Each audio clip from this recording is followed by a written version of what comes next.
Hey everyone, welcome back to my mini blog. তোমরা আগের blog দেখেছো যে আমি এখন উড়িষ্যায় আছি। তো উড়িষ্যায় বালাসরের কাছাকাছি একটা খুব ফেমাস মন্দির আছে, জগন্নাথ মন্দির। তো সেখানেই এসেছি, তো দেখতে থাকো।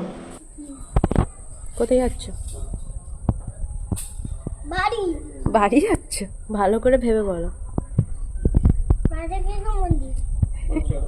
মন্দিরে, কিন্তু কোন মন্দিরে জানি না। ঘুরতে যাচ্ছ তাই তো? না, ঘুরতেই যাচ্ছ? বাড়ি যাচ্ছি। বাড়ি নয় এখন।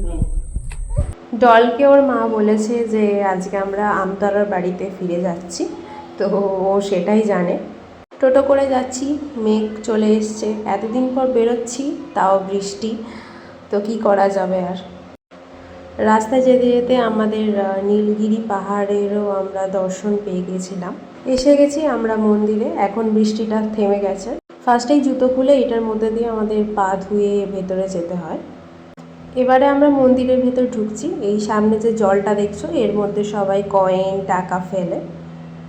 ফার্স্ট মেন গেট থেকে ঢুকেই বাঁদিকে পড়বে ওদের কমিউনিটি হল, তারপরে পরপর সব ছোট ছোট মন্দির আছে পাশে পাশে, আর এটা হচ্ছে মেন মন্দির। তো চলো ভেতরে যাওয়া যাক, কিন্তু ভেতরে গিয়ে ওখানে ভিডিও করা অ্যালাউ ছিল না, তাই বাইরে থেকেই তোমাদের দেখাচ্ছি। দেখো, পুরোটাই পুরীর যে জগন্নাথ মন্দির তার আদলেই মন্দিরটা করা হয়েছে। মেন মন্দিরের ওপরে উঠে আমরা একটু ফটোশ্যুট করছিলাম, আর বাইরে তোমাদের ছোট মন্দিরগুলো দেখাচ্ছিলাম। এই যে দরজা, এর ভেতরেই জগন্নাথ দেব প্রতিষ্ঠিত আছে। আর ঢলু এখানে খুব ছোটাছুটি করছিল। লক্ষ্মী মাতা, হনুমানজি, শিব ঠাকুর, গণেশ ঠাকুর, এইসব ছোট ছোট অনেক মন্দির, সেই সব মন্দিরগুলোই তখন সন্ধ্যা আরতি হচ্ছিল। তারপরে আমরা কমিউনিটি হলে আসি, বড় পাখাটা দেখো। তারপরে ডলু ওদের হলে উঠে একটু ডান্স করছিল।